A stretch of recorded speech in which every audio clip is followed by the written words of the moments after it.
Hi folks, it's your old buddy Luke Clayton and welcome to our outdoor show today.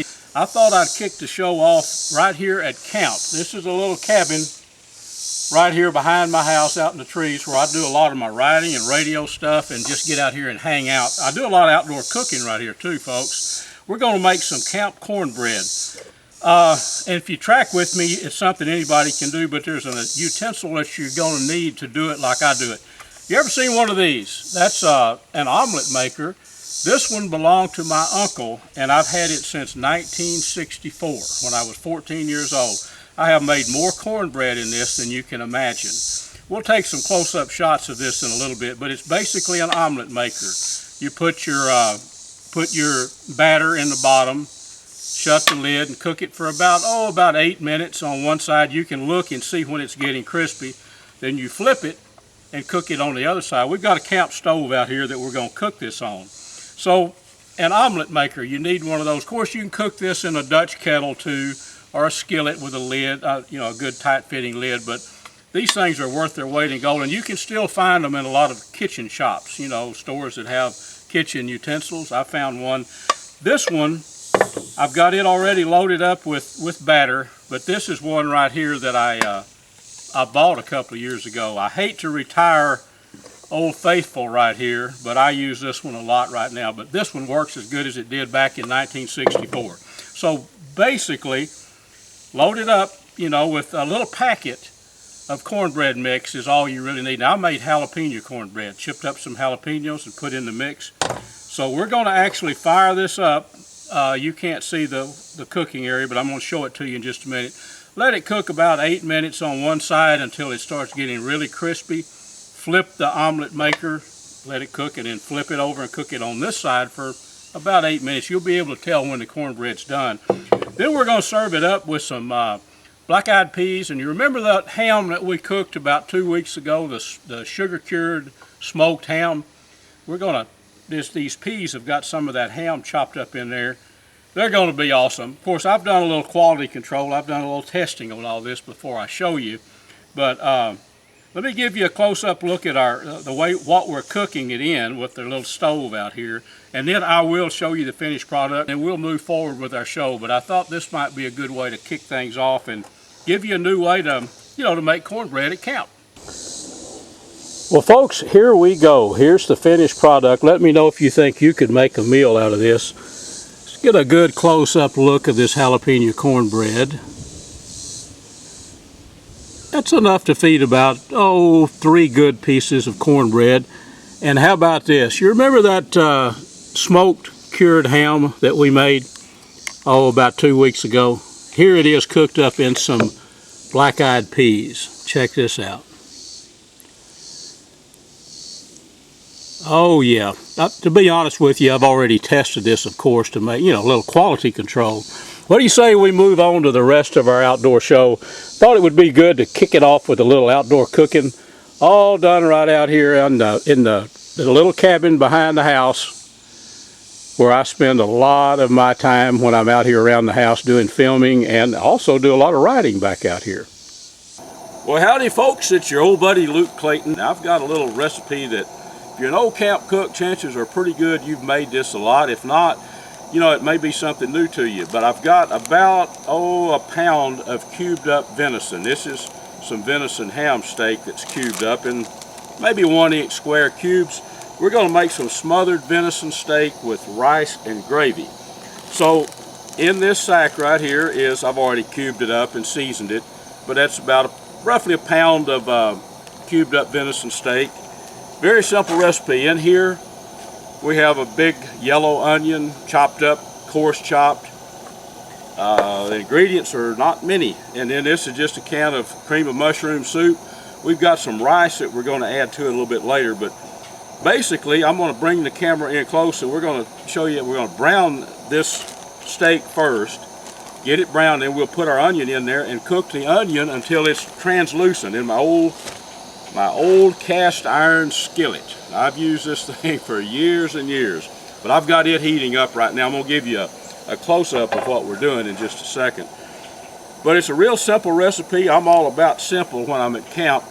I don't want a bunch of utensils to clean up and all that kind of stuff, so this is about as basic. This skillet with this lid right here will do a lot of your camp cooking. I guarantee you it will. So let's bring the camera in close and let's brown our meat, and then get that going right here. Brown our venison, and then we will we won't put the rice in, folks, until the meat is tender, and then the rice will be the last thing we add. And you know, if you put a cup of rice, we'll probably add about a cup and a half of water. The key is at the last, when you get to the point where you're cooking the rice, you don't want it to stick, so make sure and you know, stir it a lot, and we'll get into that as we go along. So let's take a look at this steak browning. What do you say? Well, folks, here's our old cast iron skillet.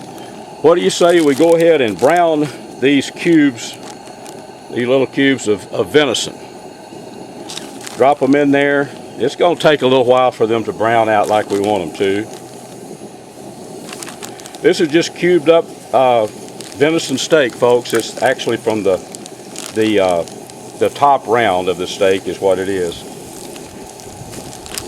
Nothing magic about it. Just drop it in there, and our grease is pretty hot. It's going to get a little bit hotter, and we'll get this going real good. Get it browned up. Let's see here. It's okay to get a little extra flour in there too, folks, because that's going to help make the gravy. It's beginning to sizzle a little bit there. Oh yeah. Now then. And this is about a pound of venison, cubed up venison steak. And it's going to take about probably 45 minutes with the lid on in moisture to get this very tender. But when we get through, this venison steak is going to be as tender as any steak you've ever eaten. Now then, okay, we've got it in there. Let's kind of stir it around a little bit. Try to get it all going. And at this point, you can go ahead and brown the steak in your skillet like this, and it won't take very long for it to brown. Or, you know, you can put the onions in there right now. It really doesn't make any difference. I think I'll go ahead and add our onions and let this all saute and cook until it's brown. Now, it will not be tender at that point, but it will be brown. So let's put our onions in.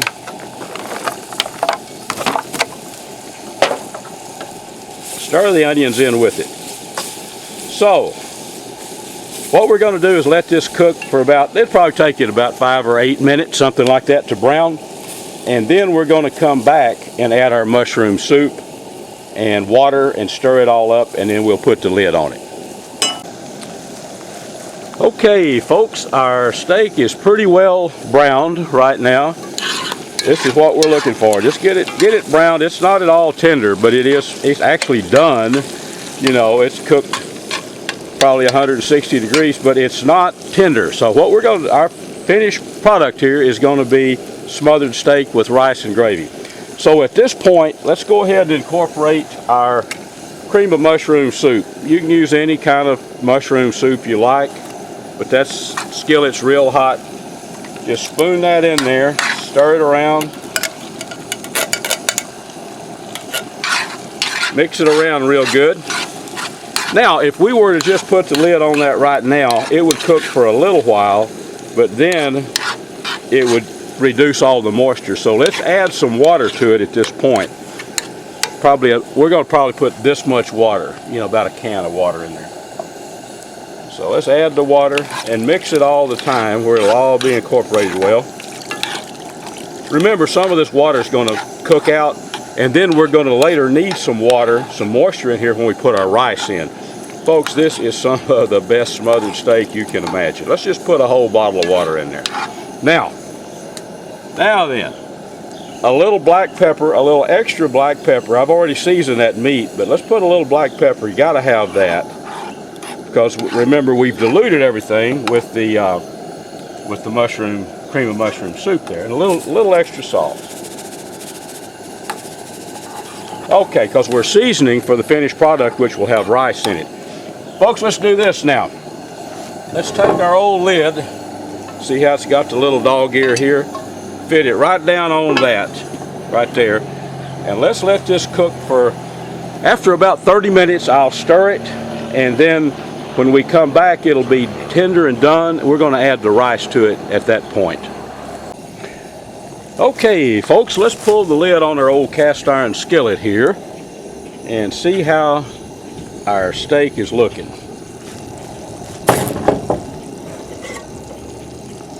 Oh yeah, that's just the right consistency.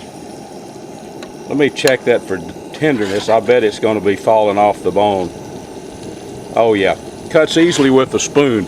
So right here, folks, this is ready for rice. And remember, it takes rice about 20 minutes to cook, 25, because we're going to be cooking at a low temperature. That gravy's just right. Steak, rice, and gravy in one skillet. That's what I'm all about when I'm out at camp.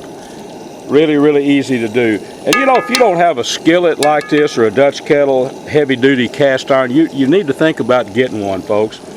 This lid right here makes this work magic, you know, this old heavy duty lid. It really does. It tenderizes stuff really well. So okay, let's go ahead and put our rice in here. It's about the right amount of rice. We're not going to put quite all of that. Then let's stir it up here. Stir it real good from the bottom. You don't want, this is not sticking so far, which is good. And we're going to need to add it about twice as much water as we added to that added rice. So that's going to be about right. Stir that all up. See, that'll give you some extra moisture in there for that rice to cook that rice. Okay, now the lid back on it. Put the little dog ears down to this right there. And let's let that cook for about 25 minutes. And when we get through, folks, we're going to have steak, rice, and gravy all in the old cast iron skillet. We'll put some on a plate and show it to you. The only problem is you're not here with me to enjoy this. So let's let her cook a little bit and we'll come back and see what the finished product looks like. By the way, I forget to mention catfishradio.org.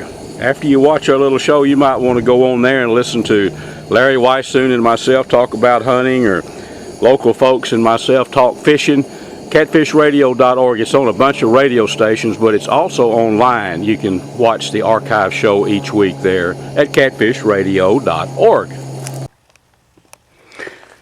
Okay, folks, we've had our rice cooking about actually 22 minutes. So let's pull the top off of this old cast iron skillet. Smothered steak, rice, and gravy. Let's get a good, try not to dribble this too much, but of course we are outside. Check this out, folks. I checked the steak earlier. It is so tender. But there's your one skillet meal. Venison steak cubed up. Of course, you can use any kind of game meat. You can use beef if that's what you want to use. But that is so tasty.